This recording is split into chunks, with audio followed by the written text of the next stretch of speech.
to another exciting episode of the Insurance Untangled podcast. My name is Ben Tuine, and I'm one of the co-hosts of this podcast that is dedicated to helping dental practices that are tangled up with insurance.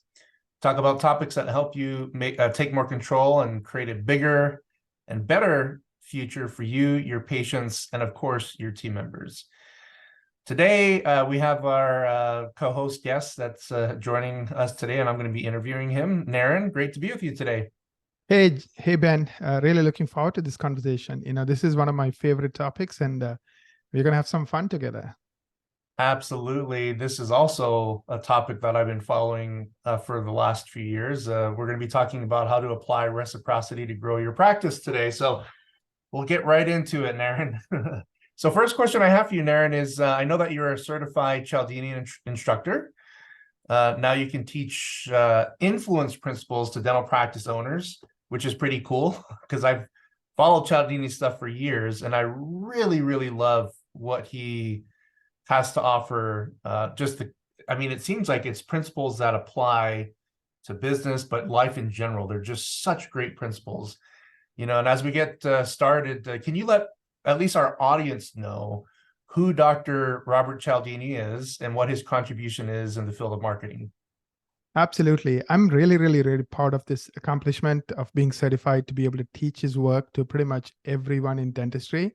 So I'm really looking forward to over the next few years, like hopefully helping every dental practice. So as many practices as want to learn this, like really master influence, master how to apply influence so that they can have, better patients. They have great relationships with their patients. This even works with team members. I'm sure everyone listening to this podcast knows who Dr. Cialdini is, but if you're one of those few people who don't know who he is a god when it comes to marketing. And what is marketing? In my mind, marketing is influencing people. Of course, first they have to find you, but then once they find you, it's all of that stuff that happens in our subconscious mind that helps them choose you. Because a lot of times, there are two types of decisions we make. And Daniel Kahneman, who won a Nobel Prize in economics, he's a behavioral person, so he studies psychology a lot, said there are quick decisions and slow decisions. Quick decisions are decisions almost that are made without us even thinking about it very seriously. In other words, we don't know why we made that decision, but somehow we make that decision. Mm-hmm. And the surprising thing is today, it's more than 95% of decisions we make, not a small number, 95%. So if you're making, 100 decisions in a month, probably you're making a lot more. You're probably making 100 in a day, everything from like that meal you're going to have and, that piece of food that you don't eat to, like that Uber ride you're just going on. I mean, so many decisions we make on a day-to-day basis. And all these decisions, more than 95% are quick decisions. And that's only accelerating because we are bombarded with information. And a lot of times, because there's so much information, like we are making decisions pretty fast without like sitting and thinking about stuff. Sometimes it's as simple as, hey, my friend bought that ticket, so I'm going to buy that ticket. Right. The person I respect is doing this, so I'm going to do the same thing. So that's a decision, but how are you making that decision? Are you, logically making it? No, it's all these things subconsciously helping, making you go in a certain direction. So that's kind of what influence is. And Dr. Cialdini is the one who kind of told us about this, literally going back to 1980s. He wrote a book called Influence, and it became a global bestseller, translated into like so many languages, millions and millions of copies. And he discovered there are 6 principles at the time that, when applied, create a moment where people are 3 times more likely to say yes. Mm-hmm. So in that moment, people are like, much, much more likely to, say yes to, what you want them to say yes to. So the key is, what are those principles? It used to be 6, now that it's 7. And then how do you apply those principles so you're getting more yeses, like 3 times more yeses for whatever you want? Could be with your child, could be with the person you're trying to convince, a patient, could be with a team member, could be with your spouse. I mean, it's literally global in its application. That's awesome. Yeah, the power of influence is amazing. It kind of reminds me of a movie called, I think it was called Focus, Will Smith and Margot Robbie. This is fresh on my mind because I just went and watched the Barbie movie with Margot Robbie, which was really funny.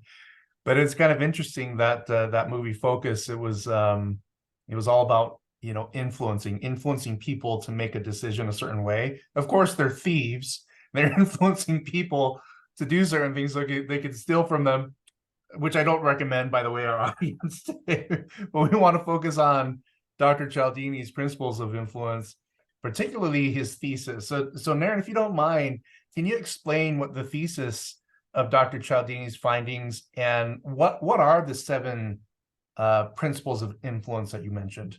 Absolutely. So let's just jump in. So just to remind everyone what the thesis is, it's that these 7 principles, when applied, create a moment. In that moment, people are 3 times more likely to say yes to you, to do the thing you want them to do. So that's the thesis. So the key is, how do you create the moment using these 7 principles? And the second key is, how do you leverage that moment? That moment is fleeting. I come to your house, you moved in, I give you a gift, and you're feeling grateful because, this unexpected gift, you didn't expect it. This nice guy who shows up and says, welcome to the neighborhood, and gives you this nice cake. Now, that moment is fleeting. Of course, if I want something from you, the best time to ask is that moment. 4 days later, you might still like me, but you don't remember that cake, because something else is in your mind, right? So the key thing that he came up with is the fact that you can create the moment and then you can use the moment. So of course, how do you apply it is the $1 million question. Those 7 principles are reciprocity. We all don't want to feel indebted. So if somebody does something, we want to give it back. Like somebody sends you a birthday card or birthday gift, you're going to give them a birthday gift. It's just one of those things. Like we don't want to feel indebted. It's almost in our psyche. We are taught that when somebody is kind to you or does something good for you, you need to repay it. It's just how, it's wired in us. Commitment, we are consistent with what our beliefs are. Like, if you come from a family that's, believes in, a certain thing, like let's say, being loyal to your country, more than likely that's going to impact on you. Let's say your dad was in the forces and he believed in serving your country. There's a good chance you will really seriously consider it. Why? Because you want to be consistent with, with certain values, certain things that you value. Also, you want to be consistent with the promises you make, right? A lot of times when you commit to somebody that I'm going to see you at such and such a time, there's a good chance you're going to show up, especially if that person is important to you, right? So it's all about this idea that we are committed and we are consistent. That's the second principle. The third principle is called social proof. And it's really, really simple. We do what others do. If there's a lineup outside an ice cream store, there's a good chance you will line up too. Of course, if you're busy and you're doing something else, then you won't do it. But let's say you are leisurely walking, there's a good chance you're like, oh, let me just stand in the line and get that ice cream. Why? Everybody else is lining up. There must be something important or good, right? We see this impact on us, right? Like sometimes, you walk by an Apple store and iPhones are coming out and there's a line, across the hallway and you're like, oh man, I need to get that iPhone. Like that urge to get it, right? So that's an example of like when others are doing something, we want to do it. And another example of social proof is reviews, right? We all know what Google reviews are. Like when you have a lot of 5-star reviews and that number continues to grow, that's going to increase your business. Why? Because people are more likely to do business with you because of social proof. Authority. We trust people in authority. Simple as that, right? When Oprah says you guys need to read this book, millions of people go out and buy that book. Why? She's an authority. She's a celebrity. So who's an authority? Anybody who's on a pedestal. Like doctors are authority figures. Just the fact that you went to, a program and you have that DR in front of your name, you're put on a pedestal. So when you make a recommendation, people are much more likely to listen to it, as long as it's in your field of expertise. So of course, they won't listen to you about how to build a house, but they'll definitely listen to you about oral health and anything to do with dentistry. So authority is really, really, really powerful. Like another way to build authority is get on TV, get on videos on YouTube, and then of course leverage those videos so people see you as an authority figure. Liking, we like people who are similar to us. So humanize yourself, right? So if you have a family, young family, then put that picture on your website, because then others who have young families are going to be gravitated to you because they're like, oh, he's like me. He has young kids. I have young kids, so anything that shows that you have something in similar, that's why, sometimes when you start chit chats, you find something in common. Hey, that person likes mountain biking. I like my mountain biking. That person has a 5-year-old. I have a 7-year-old. So we find something in common and we can talk about it. That's how you build trust. That's how you build rapport. It's really, really a powerful influence tool. Scarcity. We want the things we cannot have, right? I mean, that iPhone, right? iPhone always, every time it comes out, they don't make enough phones to make everyone happy. They make a little less. So always, oh, I can't get it. I have to wait a week, wait a month. The longer you wait, the more you want it.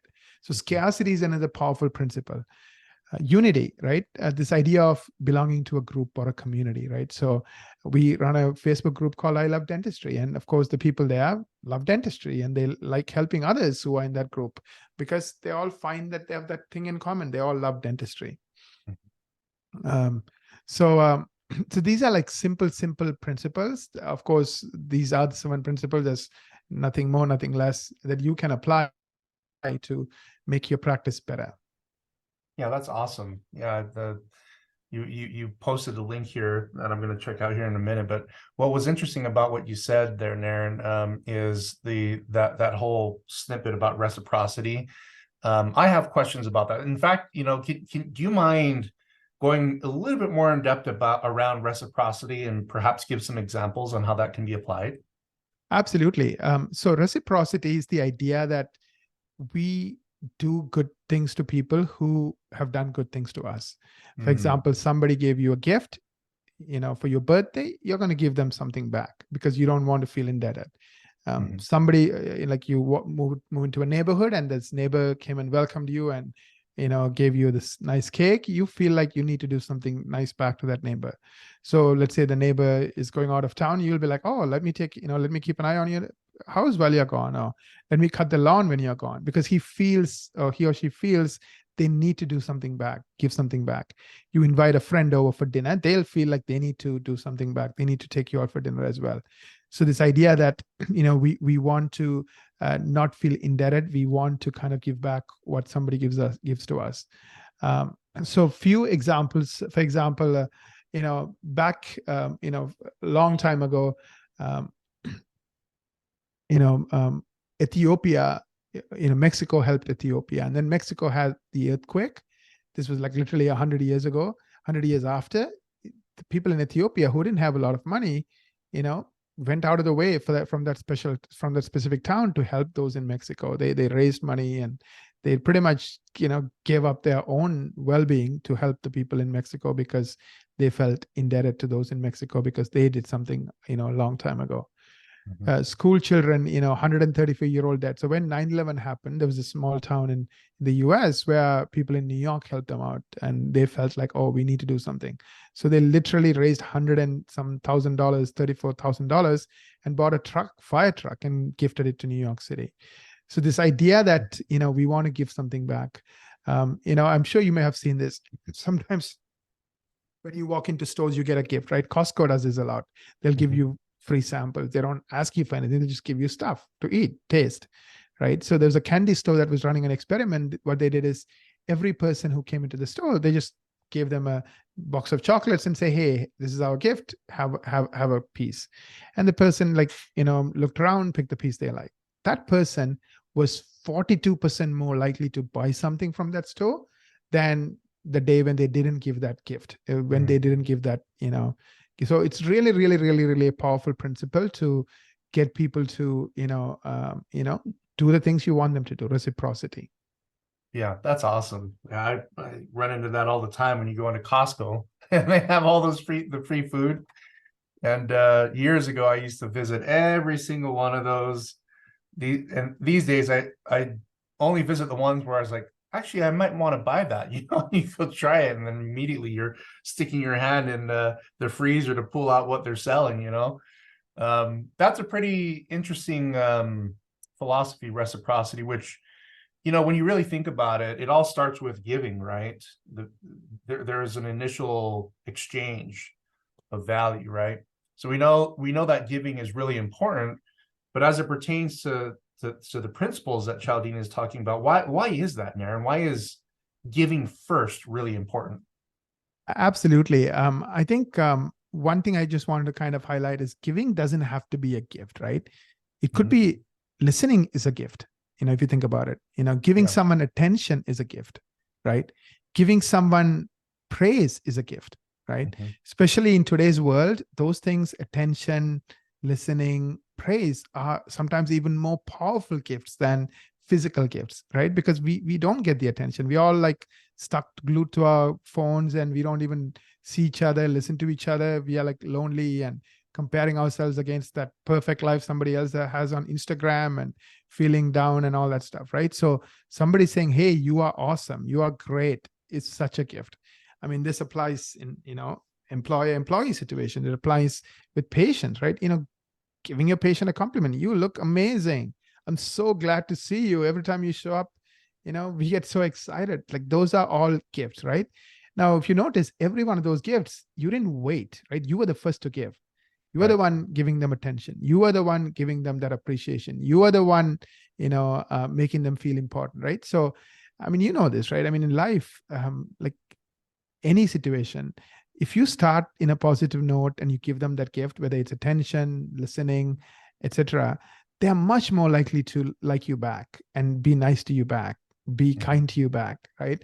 I mean, we know this. We do this almost intuitively, but there's a reason behind it. Because when you give something first, that's a gift.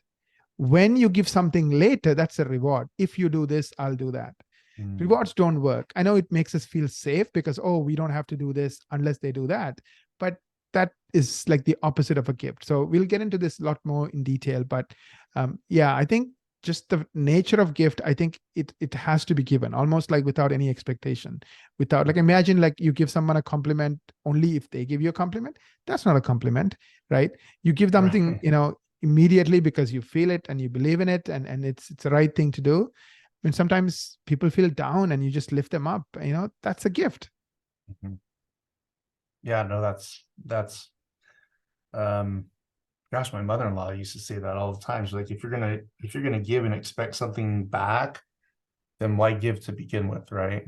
Right. When you're giving, especially if it's a gift, you give with the intent to uplift whoever it is that you're giving to, which kind of leads me to the next question. When we give, Naren, what should we keep in mind when we give to others? That's a great question. There are few things we need to keep in mind when we give to others. Uh, See, one of the powers of gifts is it is customized. Mhm. Let's say, um, Ben, let's say you like, chocolate ice creams, right?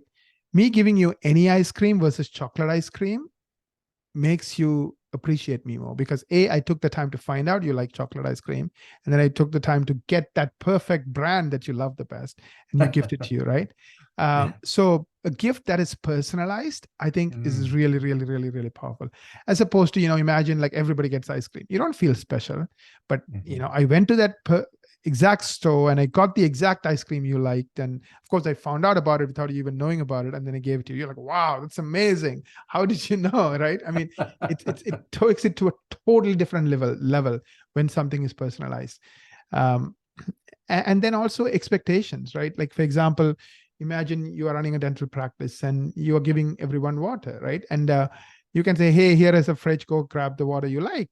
That's not a gift, that's an entitlement. Every single one gets water, right? As opposed to, you ask them, hey, can I give you something to drink? Of course, I have soda, I have sparkling water, and I have regular water. What do you prefer?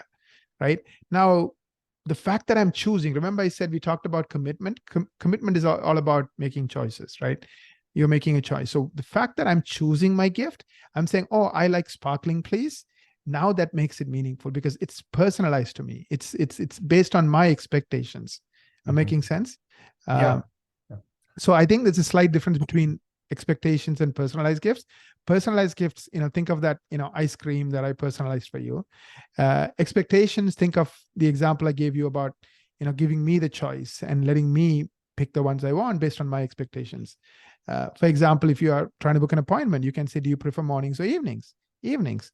Do you prefer early in the week or later in the week? Early in the week, right? Now, it's personalized. Sorry, it's based on my expectations. You're asking what my expectations are, and then you're giving me something that meets my expectations. Mhm. So if you were to compare like a gift, like a bottle of water versus, that met my expectation, that's personalized to me, it's almost like 3 to 4 times more powerful when you do it in a way it's personalized, because you're making me feel special, you're making me feel important. So it's really, really important, I think, to keep these things in mind, understanding people's expectations, personalizing your gift, because the power of the personalized gift that meets my expectations is so much higher than just a gift. Yeah, I agree there wholeheartedly. It's funny. One of the things that I do when I have visitors, like mostly family members that come and stay overnight, is I remember the type of cereal that they like. It's a small, stupid thing, right? Yeah, And for me, you initially think it's so small, it's stupid, but it actually makes a big difference when people stay over and they're like, you always remember my favorite cereal, especially the children, right? When they come over and some of them like Captain Crunch, some of them like something different. But you find that over the years, your relationship with these people, they become stronger and stronger and stronger when you focus on personalizing the small things, right? That 100%. tend to catch people off guard, which is kind of interesting when you talk about reward and gifts. I'm in agreement, well, at least in my opinion, that the giving is much more powerful. But I'd be curious for you to elaborate a little bit more on that, Naren. Is what's the difference between reward and gift, and which one is better? Yeah, so there are a few differences. First one is gift. It's before you make a request from the other person, right? It's just gift. Mhm. I'm just giving it to you. I'm not asking you anything. Reward typically is after request. If you do this, I'll do that. You give me a review, I'll give you $25. That's a reward, right? As opposed to, hey, here is a $10 gift card. Oh, by the way, can you write a review for me? That's totally different. Like, you're not telling them that I will only give this to you if you write a review. Just giving it to them. Hey, I just wanted to say thank you. Here is a $10 gift card Right. for Starbucks, right? So that's the first difference. So one is you do it before making a request. The other one is, reward is given after the request is made. Gifts typically are unconditional, right? Like, I give you the $10 gift card. Like, I'm not expecting anything. If you don't do anything, that's fine. But the funny thing is, that's where the power is. When you don't expect something, people feel guilty for not doing it. It's kind of like, that's why, we talked about the example of Ethiopia and Mexico, and this small town versus New York City. Like, those people feel they're indebted, right? So they'll go out of their way when you do something unconditional. I mean, Mexico didn't tell, Ethiopia, oh, by the way, guys, when something bad happens to us, you need to give it back. They never said it. They just gave it, right? Mhm. People remembered for centuries and like, oh, we need to go out of our way. And same thing with a small town in the US. So unconditional is really, really powerful. I mean, we talk about unconditional love and unconditional. I mean, think about it, right? Conditional love never lasts. It's the unconditional love. I mean, you look at people who have relationships that are 50, 60, 70 years, and going strong, it's unconditional. Conditional, it's like a trick, right? Like, oh, it's like a gimmick. So it really, really doesn't work. So reward is conditional, gifts are unconditional, right? Second difference. Third difference, gifts are given freely and openly, right? There's no expectations. You move into my neighborhood, I bring that cake. I'm not expecting anything. It's given freely and openly, right? Hey, welcome to the neighborhood. Just wanted to say hi and just, welcome you. And I'm pretty sure you're busy, cleaning up and whatnot. So I just wanted to bring something by, that's given freely and openly. There's no catch. There's no expectations. As opposed to rewards, there's no trust. The minute you expect something, there's no trust, right? Trust is gone. Like literally you wipe it away. Like it's gone. It's like, oh, well, here is the catch. And this is what you get if you do this, right? So there's no trust. I mean, why would you trust someone who is, kind of playing a game with you and saying, I'll do this if you do that? That's not trust. That's the opposite of trust. The last difference is gifts begin as an exchange. Rewards end as an exchange. So gifts start an exchange, rewards end an exchange. So gifts like typically begins a relationship, right? Like the gift that you give to that neighbor who moves in. That's the beginning of a relationship, right? It's just off the cuff. You went there, you did something nice, and now the guy is never going to forget you. Rewards typically, like, well, if you do this, we do that. So, usually that's the end, right? You get that TV, you get that gift card. You don't even think about this guy. There's no trust.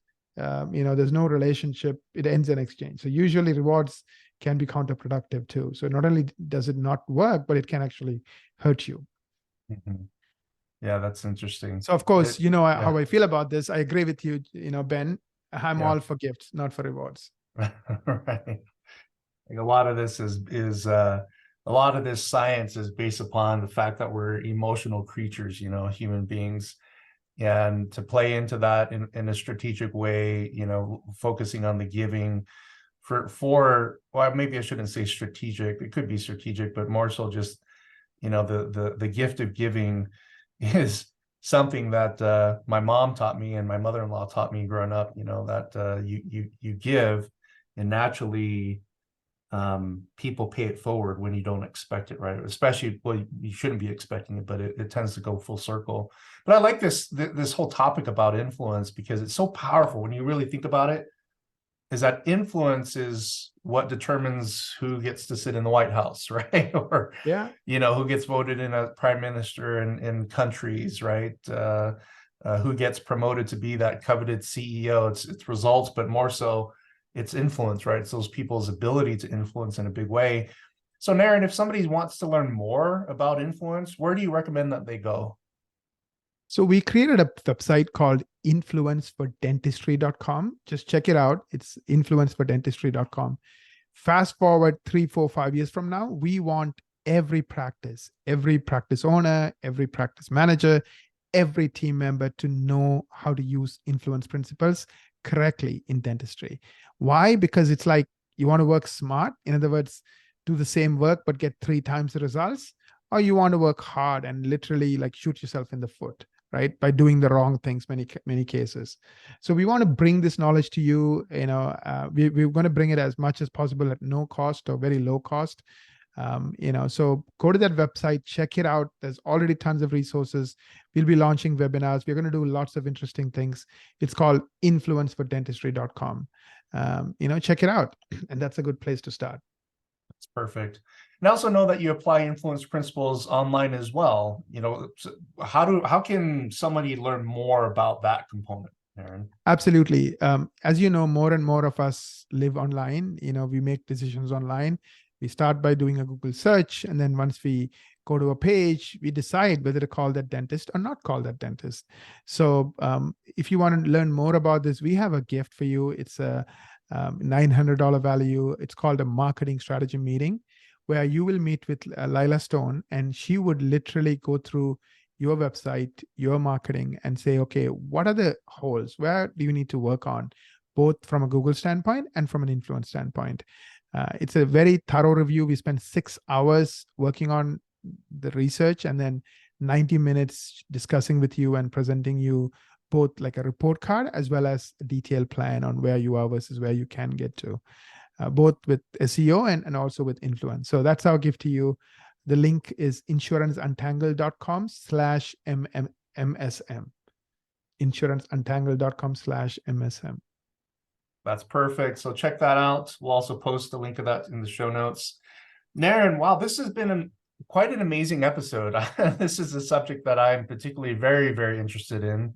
I have tons of books and essays and articles surrounding this whole idea regarding the principle of influence. But what I can tell you that from my experience is that with you being a Cialdini instructor, holy smokes, congratulations on that. Very, very valuable information that I think every person in dentistry needs to understand more about. So Naren, thank you so much. And thank you for imparting a lot of your knowledge with us today. You're very welcome. Looking forward to our next episode. Absolutely. And thank you everybody for joining us today with another amazing episode of the Insurance Untangled podcast. If you enjoyed today's episode, don't forget to share it with your friends on social media or any other platform that you have that you can share. And we also appreciate your reviews. Your reviews will help other doctors find us and learn about the information that we put out there. Please write a review for us on your favorite podcast platform. And by the way, don't forget to visit us at insuranceuntangled.com. That is our website where we will have all new episodes posted, including exclusive freebies for our listeners pertaining to this episode and others that we'll publish. Again, thank you, everybody, and we wish you the best of success.